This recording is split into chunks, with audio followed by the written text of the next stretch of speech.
Welcome back, you absolute legends. This is year 7, and this is a recap of the offseason I had. And you can see right off the bat, the big news is Jeff Garcia has retired. We are going to need to find a solution at quarterback, and trust me, we find one heck of a solution. We also have retirements from many other NFL legends, or also just NFL, like, Hall of really good, right? Not Hall of Fame, but Hall of Good, you know? And we have a retirement from J.J. Stos. We have a retirement from Zach Bronson. We have, obviously, Marshall Faulk, John Lynch. We have Rodney Harrison here on the screen, and several other important players. But the big name is Jeff Garcia. We need to solve that problem. We go to re-sign players. We lock up Tim Rattay. We take care of a deal with Trapp and Barlow here. We feel that it's time to flip Waller. We're just not happy with his performance. We find a team that's desperately in need of a backup running back. We get a deal put together with the Eagles. Then we start packaging several draft picks to move up. We get a deal to go from the 30th pick in the 6th round, package some 7th to send it to Denver to go up to 26. Then we start packaging the 5th and 6th round draft picks to move up as well. We end up re-signing Walter Jones to a team-friendly contract and flipping him to Seattle. And then we again package 5th round draft picks to move up here with the Lions' 16th pick, then also grabbing a 6th rounder. So we just keep making packages and making deals. We flip Ellis to the Bills because Ellis is a 79 overall. The Bills are a Final Four AFC team, so sending him to the opposing conference and getting some value for him and just continuing to package those later round picks together and just package them up, a whole pack of 4th round picks, and you can see here we can flip it for the 13th pick in the 3rd round. So 3 4th round picks to go to the middle of the 3rd round, and then some package deals as well. So each time we do that, we're losing point value, but we're going up in the draft. And there's a reason for that, is because we are going to be targeting some big name rookies in the 1st, 2nd, 3rd round, a little bit of 4th round. So we've got to make some movement. Here, we are signing our starting offensive line. Again, sending Walter Jones to Seattle was a big deal. Now we're looking for a home for our strong safety, Lance Schulters. And the Colts have a 94 overall corner, a 99 free safety. So the Colts were a finalist for the Super Bowl. So it sends him to a home, a competitive team, and the Colts lock up a huge, powerful secondary, right? 99, 96, 94, and they're willing to pay a pick for that. And the picks that they packaged together, we're able to take the 3rd rounds that we've collected together, and now we're able to move up to the 9th overall pick in the 2nd round, as well as pick up some 5th and 6th rounders from the Giants. So we're taking talent, we're flipping them, we're getting packages, we're getting lower picks, and here is the big deal.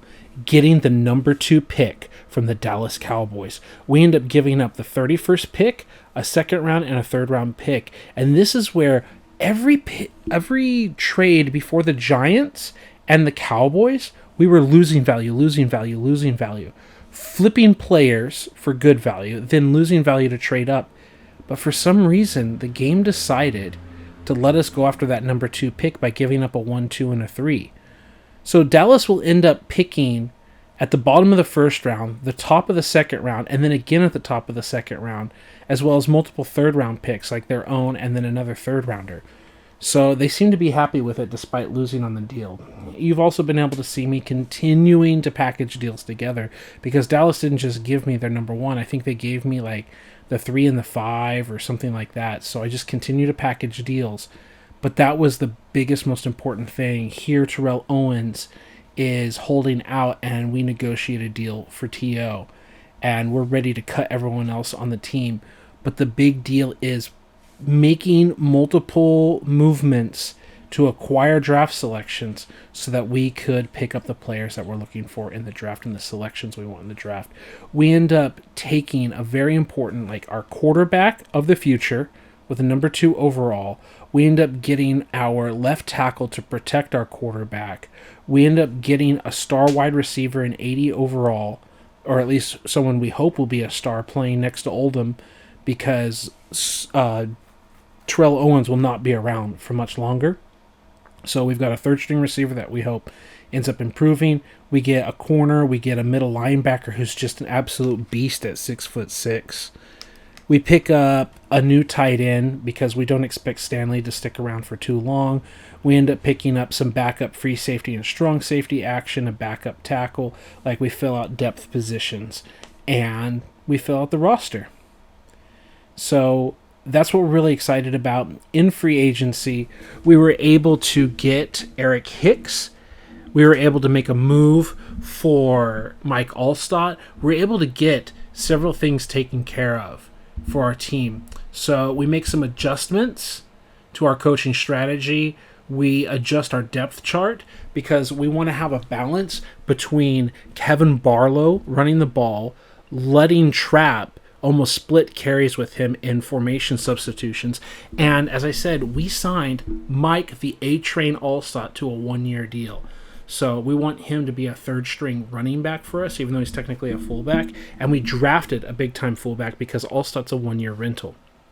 So all of what you see on the screen is me just messing with my depth chart, the order, letting players start, letting other players be backups, and adjusting here is where you can see I should be messing around with, substitutions.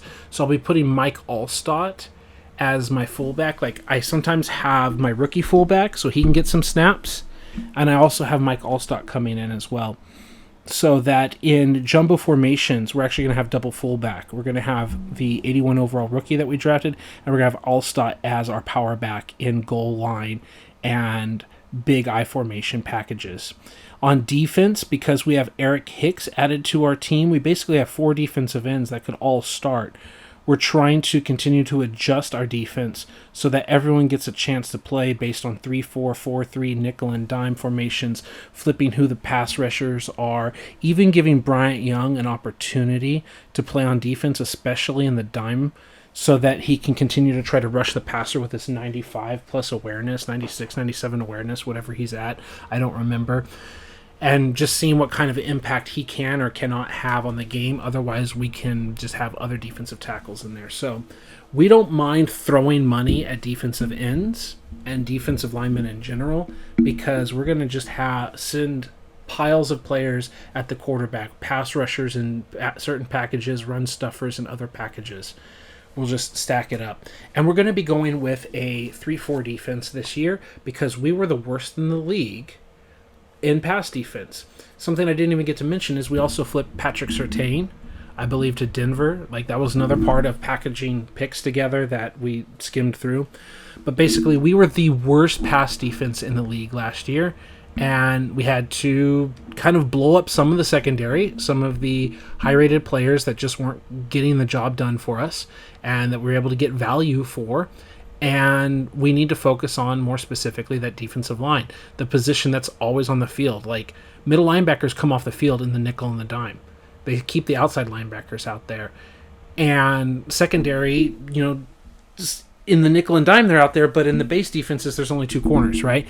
So we want to make sure we've got 3 and 4 corners, but we don't want to spend too much on guys that may or may not even be out on the field. And the same thing with the middle linebacker position. You want them good enough, but we really need to make sure that defensive line is stout and can stuff the run and can rush the passer. So that's what we're doing. That's what we're taking care of.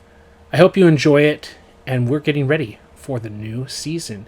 You can see this last thing here is we're just setting our goal line up and all of that, and it's been fun. I'll see you in the new season.